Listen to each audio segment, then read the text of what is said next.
We have to say good morning, everyone. The Workers' Circle book group read and discussed Sacha Lamb's book, When the Angels Left the Old Country, in October. And we loved it. We were delighted by the humor, the originality, the cleverly disguised philosophical discussion of the relationship between good and evil, the Jewishness, the queerness, so many features of this book really caught people's attention. So we're thrilled to have Sacha here to talk about that book and also their newest one, which is called The Forbidden Book. They're both up here on the table.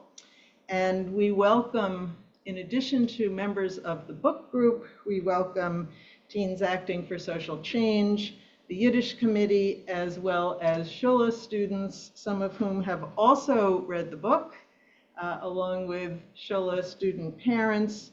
And we're all very excited to hear from Sacha about how they create their wonderful books. As you can see, the meeting is being recorded and also zoomed out to people who aren't here with us in person. So when we get to the Q&A, we'll be repeating questions over the microphone so everybody can hear them. And now I'm going to hand it off to Ari and Levi to say a little bit about Sacha.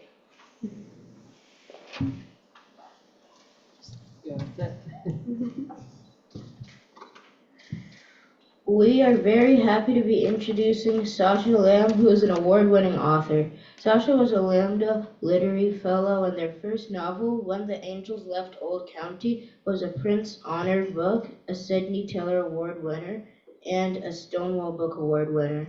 Sacha is a librarian, and they live in Massachusetts with their miniature dachshund mix named Anzu Bean. And Sacha is also a member of the Boston Workers' Circle.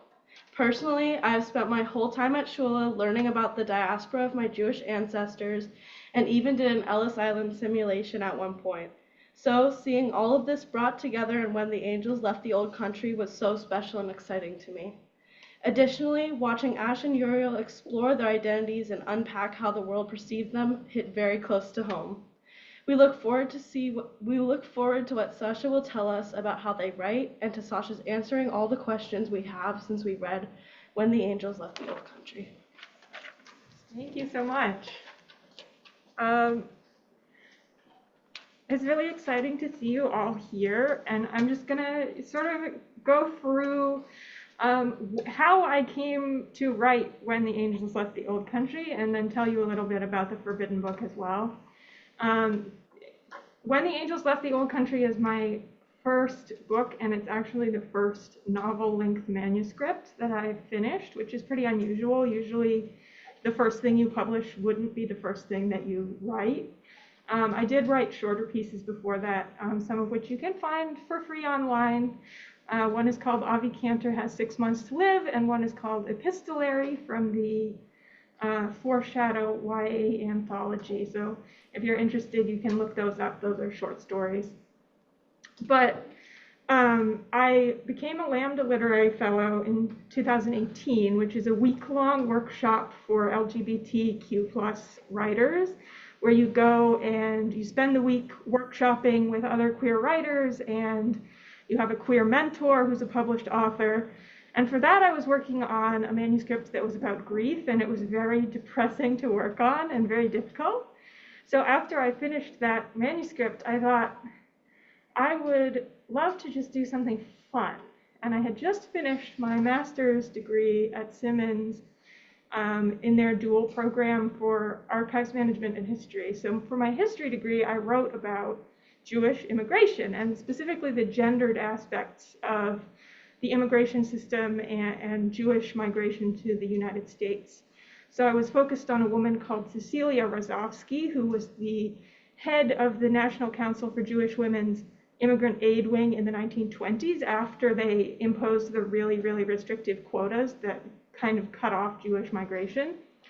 And so she was really working on helping women and children either come over to join the fathers and husbands who are already here, or get legal papers for the fathers and husbands still in Europe to come to the United States to join their families. And so the quotas really split up a lot of families, and there was this priority for the Jewish community on getting people back together with their family as much as possible. So that was what my master's thesis was about, and I obviously did a ton of research on the immigration system and Ellis Island, and what reasons people had for leaving Europe and coming to the United States, and what were the obstacles that they faced on the journey. And I thought, I really love the Ellis Island story, and it's kind of a story that's very important to the American Jewish community as one of our founding stories. And what if I combined that tale of migration with kind of a fairy tale aspect, bringing in Jewish folklore? That would be really fun to kind of heighten the fairy tale energy of this kind of founding myth of the American Jewish community. And also at the same time complicate it a little bit, because, you know, America is not quite the land with the streets of gold. It's a little more than that. And people had troubles on the way to getting here, that it wasn't always a smooth journey. And so even though there was a lot of anti-Semitism legally and socially in the Russian Empire that made it a very good choice for a lot of people to leave, there were still complications in America. America is far from perfect, and you had to kind of navigate all of these obstacles in the migration system to actually get here. So I took the complicated story of immigration, and I took the idea of a fairy tale, and I put them together, and I had this idea also that it would be really funny if an angel and a demon were Talmud study partners. Because the Talmud study partnership, it's a partnership, and it's also sort of built on this idea of argument and creating new ideas and understanding more deeply through arguing. And so an angel and a demon are obviously going to have different takes on a lot of things. But if they also have this really close relationship, what does that say about the nature of angels and demons? And I thought that was a really fun thing to explore. And then the sort of energy of that partnership really drew me through the story, like the ways that they react and push and pull against each other and against the things that they encounter, gave the plot a lot of forward momentum. And that's how it ended up being my complete draft that I then took to an agent and to my wonderful editor, Arthur Levine from Levine Querido, which is an independent children's literature publisher that really focuses on marginalized authors. So they have a lot of Black authors, Indigenous authors, Jewish and queer authors on their list. And I'm really happy to be working with Levine Querido. As you can see from the list of awards and honors on the back of my paperback, people really liked Angels, and I think you're all here because you also liked it. So I was really, really happy with that, especially with the fact that it was the first book to win the Stonewall Award for LGBT literature and the Sidney Taylor Award for Jewish literature at the same time. And I hope it will not be the last. I hope that there will be many more queer Jewish books coming out, and that the reception that Angels got will encourage people to tell their complicated intersectional stories. And I was lucky enough to continue to work with Arthur on my second book, The Forbidden Book, which is another Jewish historical folklore fantasy. This one is set entirely in the Pale of Settlement, and it's a Dybbuk story where on the night before her wedding, a young girl decides that she cannot get married. It's not tolerable. So she runs away and takes on a male identity, but it turns out that the name she's using belongs to a real boy, and everyone in town wants him dead. So she has to deal with the fact that this new identity of Isser is working well for her in many ways, but it's also making her a target, and solve the mystery of what he was doing that made everyone so mad. So murder mystery. It's also about book censorship and patriarchy and gender identity and Dybbuks. So I hope you'll all check that one out as well. And I can take questions now. I think you had a few. Yeah, we did. Should I? Go Yeah. ahead. One of the questions coming from the VAV group, the sixth graders, was which of the When the Angels Left the Old Country characters is most like you? Which of the Angels characters is most like me? This is a hard one to answer because I think everyone is a little bit different aspects of me. I do think that I feel like I am attracted to little Ash type people, which I think maybe makes me the Oriole type person. Yeah, so definitely I kind of identify the most, I think, with the angel, but everyone's a little bit of me. Actually, I do. Please make a second book of I'm Begging You. We need another one. We also need a TV show and a movie. Yes. Yes, well. Let's start a petition. Yeah. M says, please make a second book of angels and a TV show and a movie. I would love for that to happen. That's not really in my control. But we do have, my agent is out looking for people who might be interested in the film rights and seeing if we can get that to happen. It would be great. Amazing. More questions? I have a question. This is something me and Tess spent a lot of time discussing.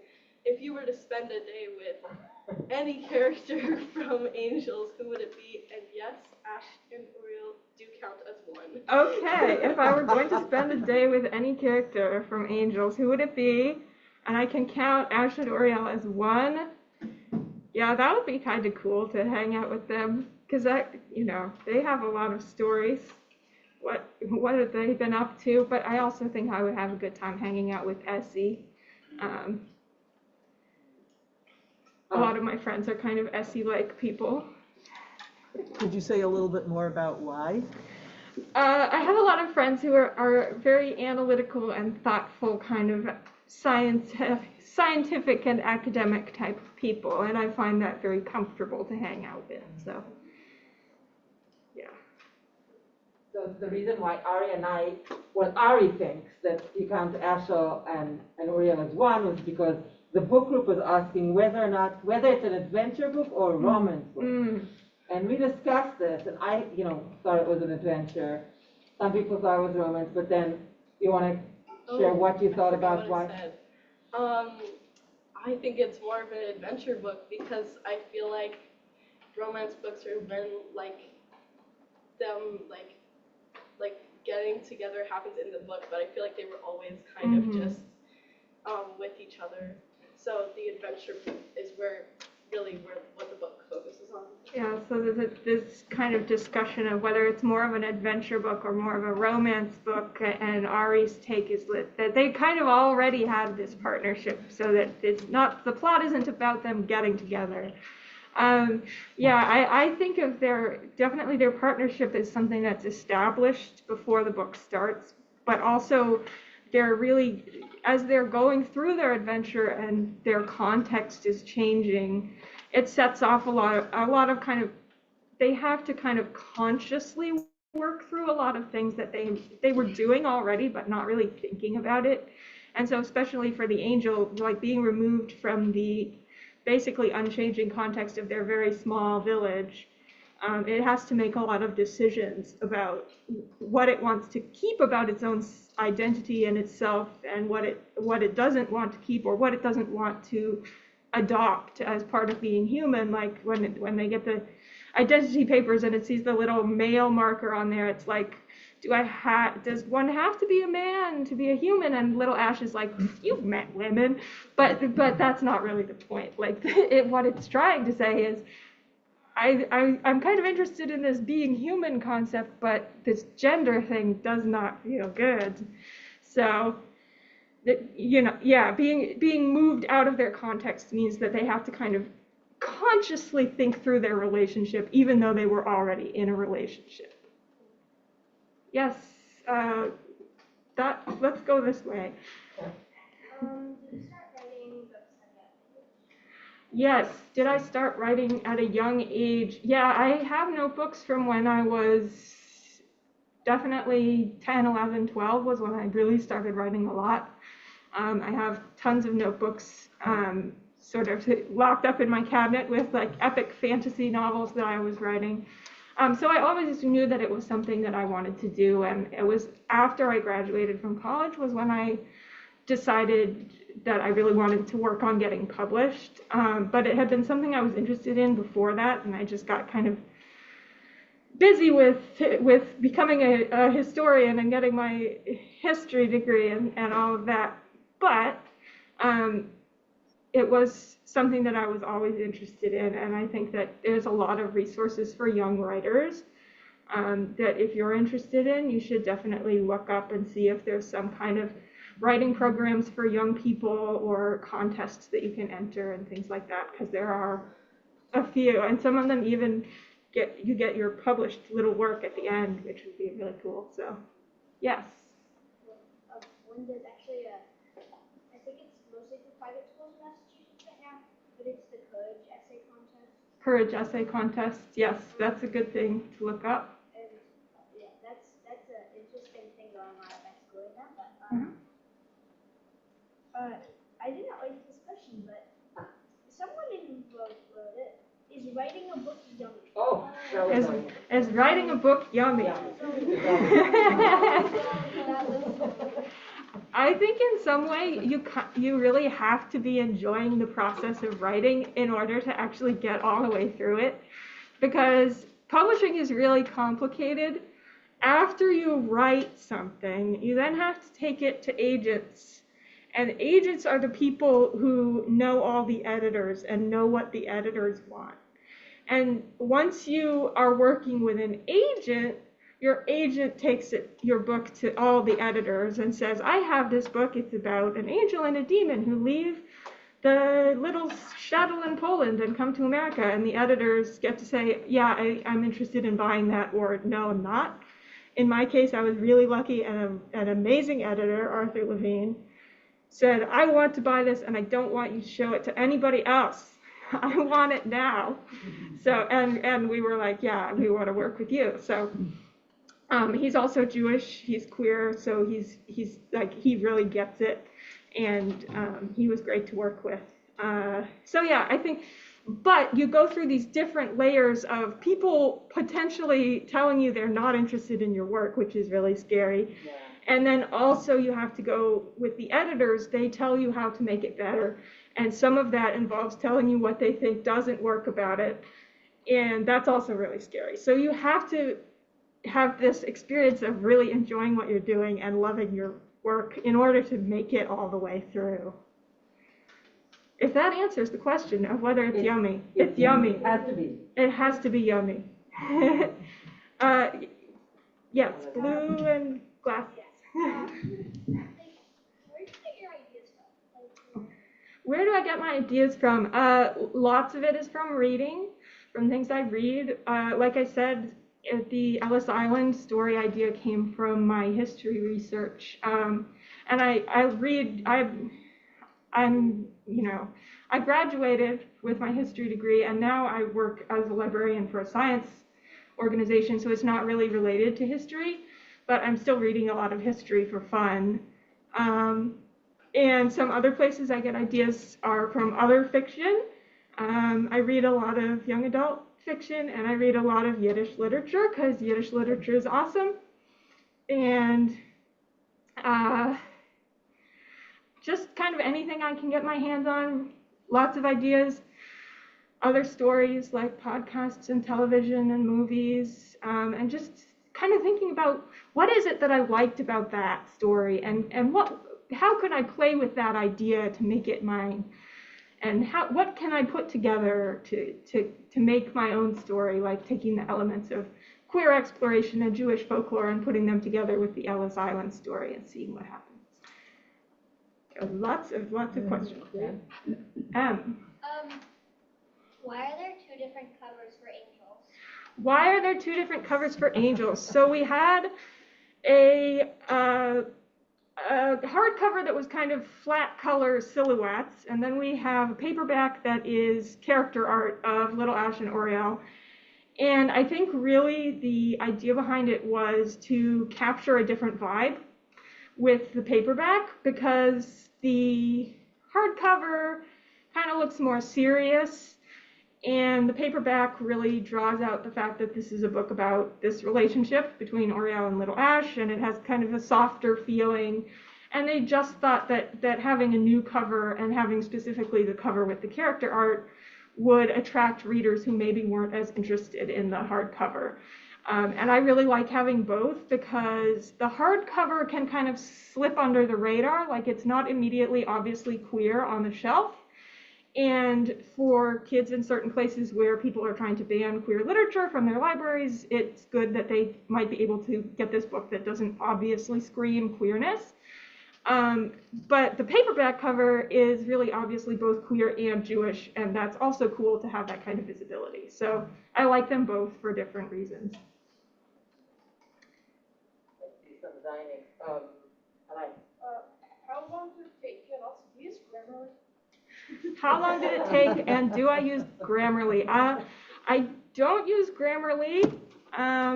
I don't use a lot of those things, basically because I learned to write before they existed, so it's like not part of my process. Let's see, Angels. Actually, the first draft of Angels was really, really fast. I wrote it in like 2 months, which is crazy. That's not normal. And I also don't really recommend it as a process, because it was too much too fast. But then it took us about 2 years working through the edits. So it sold in 2020 in the fall, and it came out in the fall of 2022. And then the Forbidden book, it took me about a year to write, and so I wrote it in 2023, and it came out in 2024. Yes, in the front here. Are you gonna make, like, if you were to make a sequel, would you have sort of a similar story but with Angel Island instead of Outside? Oh, that's interesting. Would I do a similar story with Angel Island? I got another event that I was at. Someone asked me if I had considered Angel Island, because obviously Angel. And really the reason that I did Ellis Island was because I know a lot more about it. I haven't done a lot of research on Angel Island. I do think that would be really interesting to look into, though, because the kinds of problems that people had going through Angel Island were different, because it was different groups of people who were primarily going through the different immigration stations. So at Angel Island, a lot of people were coming from East Asia, and the Chinese Exclusion Act was in force, and they had to go through even worse kind of interrogations and be kept on the island for a long time. And it's sort of actually similar to the system that we have now for people who are applying for asylum. You have to go through endless rounds of interviews where they ask you every detail of your life. And if you don't remember something correctly and they catch you making a mistake about your own life, they can tell you that you're not allowed to come into the United States. So Angel Island was in some ways even worse than Ellis Island.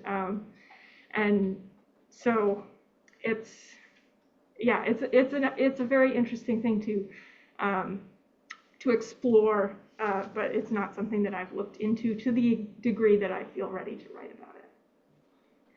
Yes. Which book do I like more? They're different, and I like them for different reasons. I have to say, there's nothing that I can think of that I would change about Angels still, like 2 years after it came out. The Forbidden book, since I wrote it faster, there's some things in it where I'm like, I could explore this idea more. But that doesn't necessarily mean that I don't like it as much. It's just that there's kind of more space to play around with the ideas that I used in it. Yes. When someone makes a cover for you, and when you write the book, if you have the characters on the cover, is it how you imagine it on the the question is, do the characters on the cover look how I imagined them?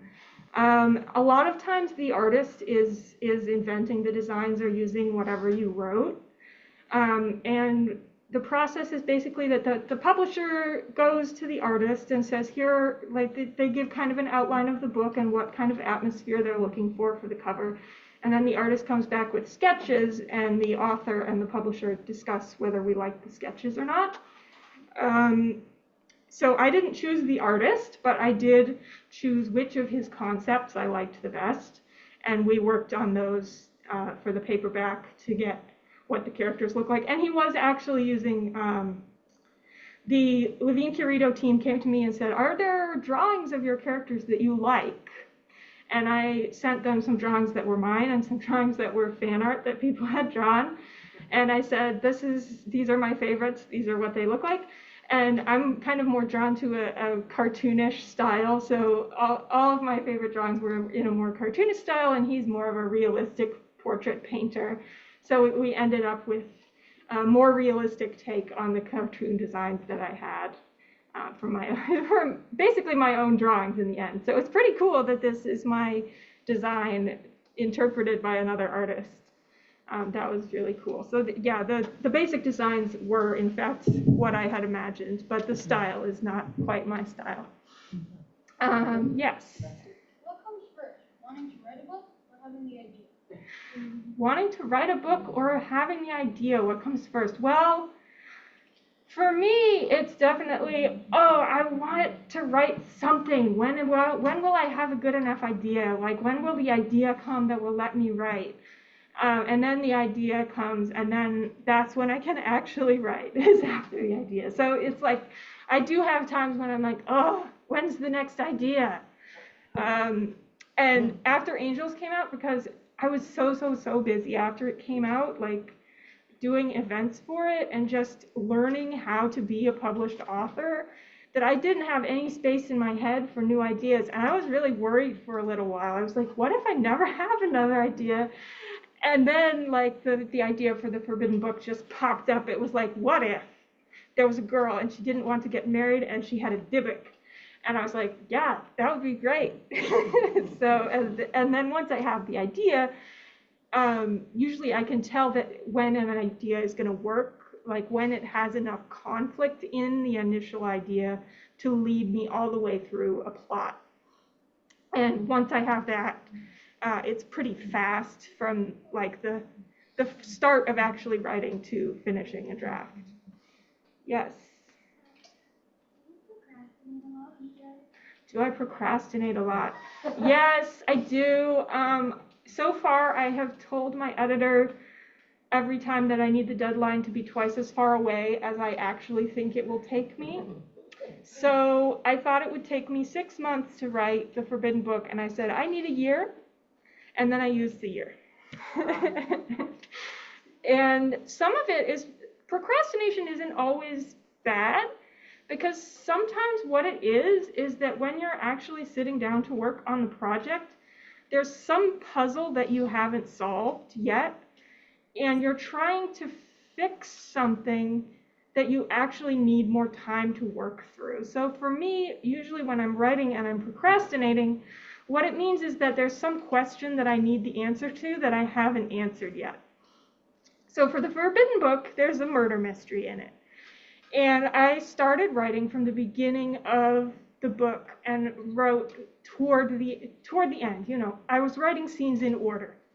But I didn't know who did the murder, and I didn't know why they did the murder. And so I got to a certain point in the book, and I was floundering, and I started procrastinating, and I started leaving it aside. And then I was like, okay, well, why can't I write the next scene? What's stopping me?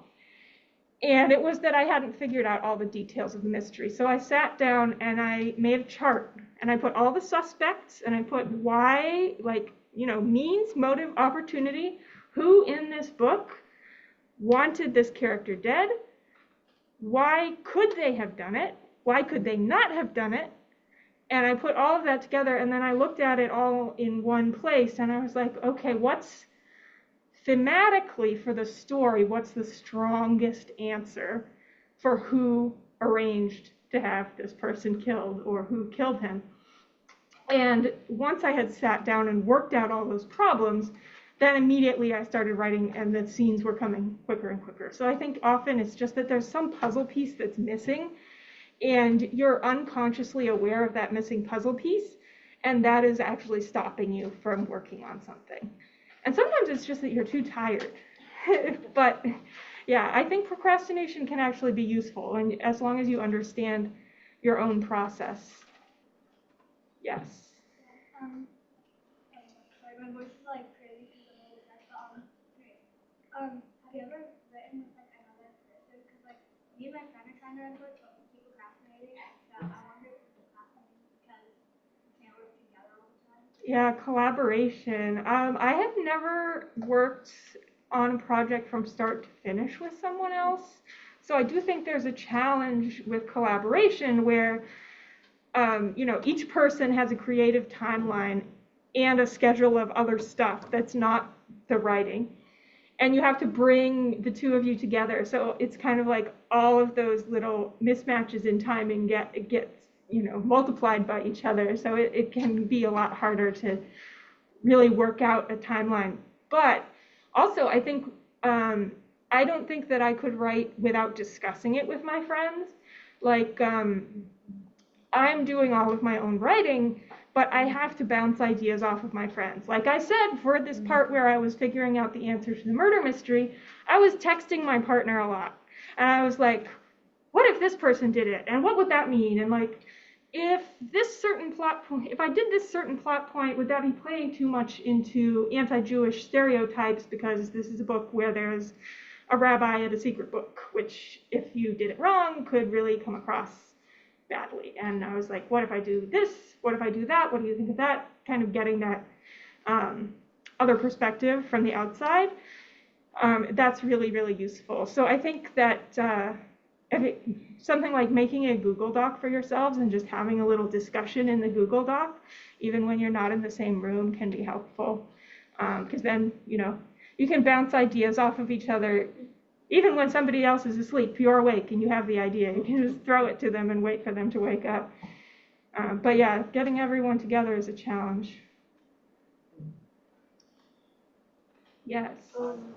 This is another question from Bob. Do you have any tips for young writers? Do I have any tips for young writers? I think that it is great to always have something with you that you can write stuff down, whether it's your notes app or an actual notebook. I still have an actual physical notebook that I carry around.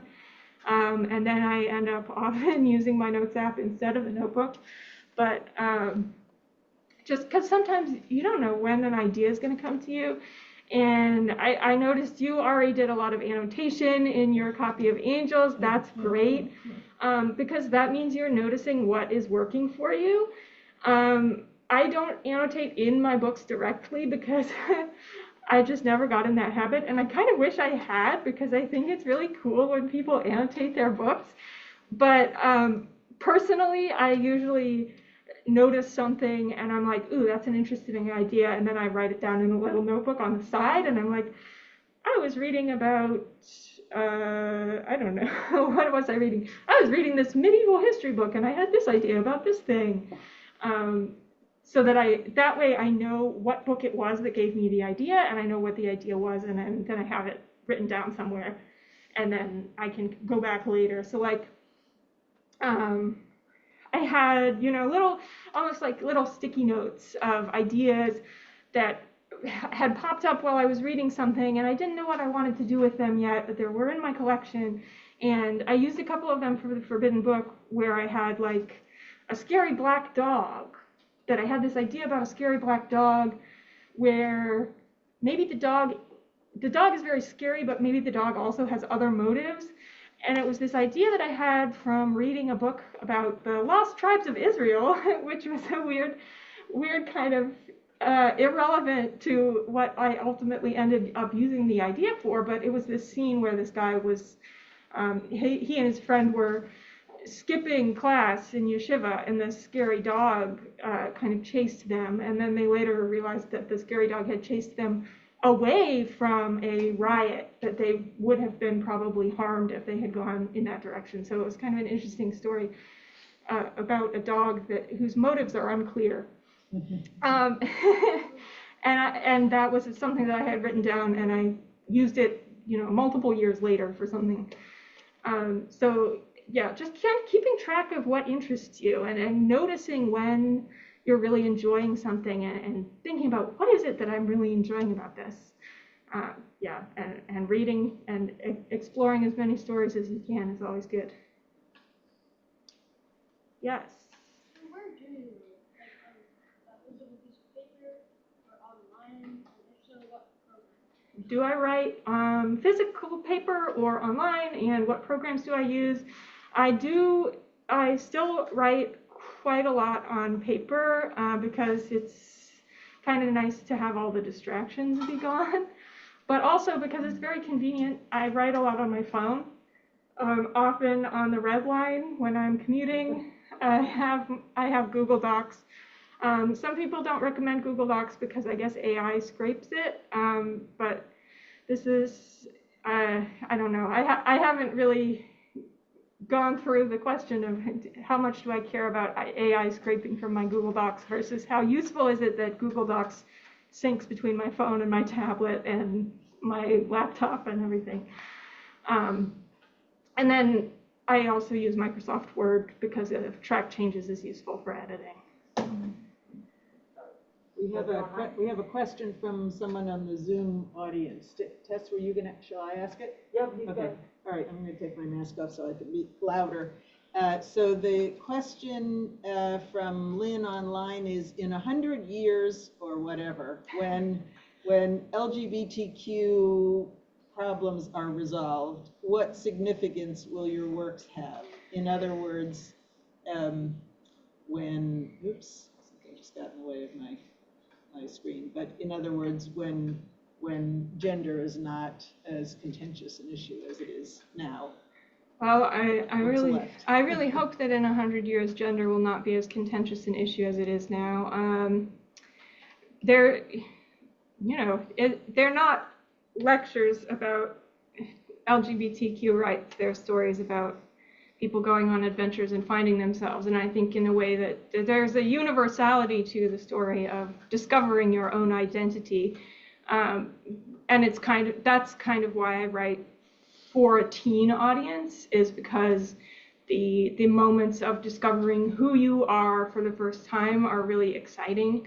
And these stories are about that. And part of it is gender and sexuality, but part of it is also figuring out, like, when you encounter injustice in the world, how are you going to respond to it? And how do you relate to the Jewish community and to Jewish traditions? And are there parts of the Jewish community that you find don't resonate with you? And are you going to push back against those things? And how are you going to push back against things that you don't agree with? So I think that those themes are hopefully also working for people in our current time who are not as interested in maybe one or another aspect of the characters' identities, but can relate to the universal story. And hopefully in 100 years, they'll continue to be relatable. Could I ask you a follow-up question myself about that? Because as I said in my introduction, I was really riveted by the dialectic between the angel and the devil, right? I mean, it's a very deep philosophical question, and that, yeah. So could you say a little bit more about that and what your strategy was with the two characters? So this question about the dialectic between an angel and a demon, and the question of good and evil, and what exactly even makes an angel, and a demon. This goes back to my inspiration for the idea of the angel-demon Hevrusa, where it comes from moments in the Talmud where we see angels and demons, and in particular the ways that demons appear in the Talmud. So there are a couple of places in the Talmud where we learn about Ashmedai, the king of the demons, and we learn that he's a great Torah scholar, which is kind of interesting because it implies that he as a demon is Jewish, like he's the greatest demon of all, but he has some Torah wisdom. And then there's another anecdote where a rabbi is going to Rome to avert a decree against the Jews, and he encounters a demon on the way, and the demon helps the rabbi they pull a little trick on the Roman emperor, which ends up with the rabbi saving the Roman emperor's daughter, and the Roman emperor therefore tears up the decree against the Jews. So this demon has assisted the Jewish community in a very immediate way. And then there are also a couple of times where one of the rabbis cites the halachic opinion of a guy called Joseph the demon. And that raises the question, why does Joseph the demon have halachic opinions? Why should we listen to his opinions such that a rabbi is citing him in discussion? What does it mean for a demon to be a halachic authority? So there are these places in the Talmud where demons appear as members of the Jewish community, or at least allies of the Jewish community. And that was really interesting to me, because I was thinking, like, what is a demon if a demon can be Jewish? And then for angels, obviously we think of them as being holy, and they carry God's messages, but also sometimes they're really unpleasant. They can bring a plague, or the angel of death is like probably more demonic than Ashmedai in many ways. And so the question of what makes an angel different from a demon and how the two of them relate to the Jewish community was something that I really built into those two characters, where Oriel has all of these traditions that are kind of part of its existence, but it hasn't actively chosen for itself how to respond to the expectations of tradition. And in some ways it also feels a lot of pressure to always be doing the right thing. And meanwhile, little Ash is like, he just expects that everyone is going to assume the worst of him, and he is ready to argue with anyone who's making any assumptions about him. And he's more kind of flexible in his observances, and more pragmatic about stuff. And like he steals things because he doesn't have any money, because he doesn't have a job, because he doesn't, and so the two of them have these different kind of expectations from the community, and different ways of responding to expectation that are based on the idea of what is an angel and what is a demon, if they are both Jewish. So, yeah, I mean, it's a complicated question with a complicated answer, but. And there's, I'm sorry, and just Raphael's next, but in the Lynn who had asked their first question asks, in the context of Ellis Island immigration and Jews, and considering your interest in Yiddish, what are your views of Deutschkeit? Does Deutschkeit have an application with LGBTQ? Wherever you are, what sex you are, doesn't really matter. It's your culture that does. Yeah, that's a really interesting question. I will have to kind of give that some thought, but I think there's a lot of value. I think that there's a lot of value in diaspora, and there's also a lot of value in kind of flexibility. And to me, Yiddish, the history of Yiddish kind of represents a flexibility. And I think that a lot of people my age and younger who are kind of returning to Yiddish now are feeling that, like, the idea of a language and culture that's very much tied into social justice activism, and a kind of flexibility and a willingness to respond to circumstances. I don't know. It's a really good question that I'll have to think more about. I'm like, I started learning Yiddish originally because I thought that I would be able to read documents from the immigration period for my thesis, which then I didn't end up doing because it was obviously faster to read in English, because English is my first language, and I didn't end up going into Yiddish documents, but I ended up falling in love with Yiddish literature. So I think that, yeah, it's been interesting to see a lot of people my own age, and especially a lot of queer people my age, being attracted to Yiddish and taking Yiddish classes, and that it's something that a lot of us have in common now. It's very interesting. I have a question about your process Mm-hmm. generating your work. You seem to have described to us a very rational way of doing it, like you make schemes, for instance, of trying to find out who could be a assassin in a way, and that is very rational. And what I wonder is, you also talk about some unconscious things that come to you to put into the mix, you know? And I wonder what the balance is between like the life of dreams and the things that are not consciousness and the rationality in putting on together a plot and a story. Yeah, so the question is about the balance of kind of my very rational and almost academic approach toward building a plot versus unconscious ideas and themes that come through. Yeah, I don't always know exactly what I'm going for when I'm making choices, in a way, because you never quite know what the full spectrum of themes in a story is going to be until other people start reading it back to you.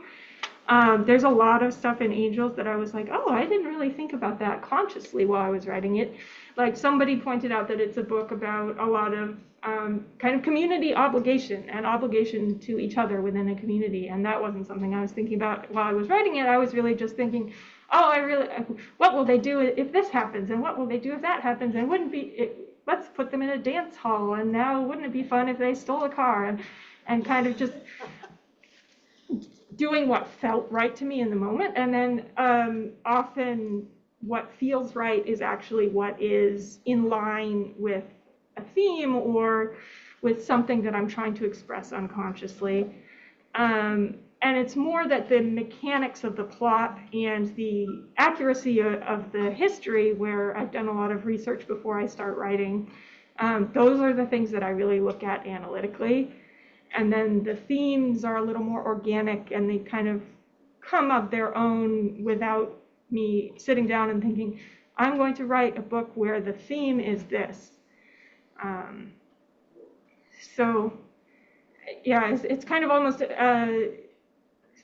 there's elements of the story that come to life while I am looking at the mechanical details of how the characters are getting from one scene to the next. And then I step back and I look at it, and like with the Forbidden Book, I spent so long being sort of pounding away at the plot mechanics and being like, who did the murder and how did they do the murder and where did it happen? And then I stepped back at the end and I was like, oh, this is a book about book censorship, which I hadn't even been thinking about. And you'd think it's very obvious. Like, I have a character in here who has become a target politically because he is distributing illegal Yiddish political pamphlets. And obviously that's a story about book censorship, but while I was writing it, I wasn't thinking about that. I wasn't thinking about the fact that book censorship is a really kind of prevalent topic within children's literature, especially right now. What I was thinking about is, how are they getting from this scene to the next scene to the next scene? And I was thinking of, balancing the Dybbuk story with the political story and all of those kind of mechanics. And then I stepped back and I was like, oh, right, this is what it's about. So there's part of the writing process where you're really deep in the weeds of doing the practical moment to moment, scene to scene, moving the characters around. And then you have to step back, and that's where the editor is really great, because the editor can look at the big picture and say, I think you were trying to say this, and I think it would be more effective getting that message across if you rewrote these pieces. So there's a lot that kind of comes organically without the author even thinking about it. And in some ways, those are the most powerful parts of the story, is the parts that the author isn't thinking about, because I think, the parts that the author isn't thinking about are the parts that they really care about in some ways. And they're like, banging away, banging away at the mechanics to try and make something happen. And the story, the soul of the story kind of emerges on its own. But that's how it goes for me anyway. Any more questions in the room? I think there might have been a couple more on Zoom. I think we got everything that was Okay. directed to you. Yes. So it seems like the last point you were making, to me, what it suggested is that the things that are really deeply a part of you can come out without your even being conscious of them. Yes. That, for example, the idea of a community and what people's obligation is to their chosen community or the community they're born into, if that's a really deep thing for you, then it's there as you're writing, even if you weren't thinking about that as a message. I think that's true. Things that are very deep in your heart and that you care a lot about, often the kind of the sorts of stories that speak to you are speaking to you because of something that you feel very deeply. So why did I want to write a story about emigration, or why did I want to write a Dybbuk story? There are things about those plot concepts that were speaking to me unconsciously, to something that I couldn't exactly articulate, and then kind of making choices scene by scene for what I would enjoy also builds on those ideas of what it is that was speaking to me about the idea in the first place, where each scene is making a bigger picture, and they're all pointing to whatever it was that originally drew me to the idea. The layers are pretty organic because it's there's queerness, there's gender identity, there's the story of the adventure of the Dybbuk, but there's also book censorship, and there's also the tension between communities. So it's kind of very current still. Yes, the Dybbuk story with the book censorship and the tensions within this little Jewish community, it all kind of speaks to the 1870s when I said it, but because I said it then, because that moment spoke to me for some reason in 2023 when I was writing it. So my advisor in my history program used to always say that history doesn't mean anything except insofar as it tells us something about ourselves. And you look at the past so that you can understand how we got to the present and how we're going to go to the future, and moments in history are going to resonate. So she told us this in 2016 when we were doing a class on the 1920s and all of the things that were going on in the 1920s, like immigration restriction and the resurgence of the KKK and American nativism and Christian nationalism, and all of these things that kind of felt a little too familiar to us in that moment. And she was saying, you kind of, on the one hand, as a historian, you sometimes wish that your work was less relevant because a lot of things in the past are not very pleasant. But at the same time, you're drawn to a moment in history because it speaks to something in your own present moment. And I think that is really also how I am drawn to certain settings and ideas for plots, is because they speak to something in my moment. And I'm maybe not noticing that my Dybbuk book is about book censorship until I've already written the whole thing, but there was a reason that I chose that setting. Yeah. Thank you very, very much. Yes. Thank you all for your great questions.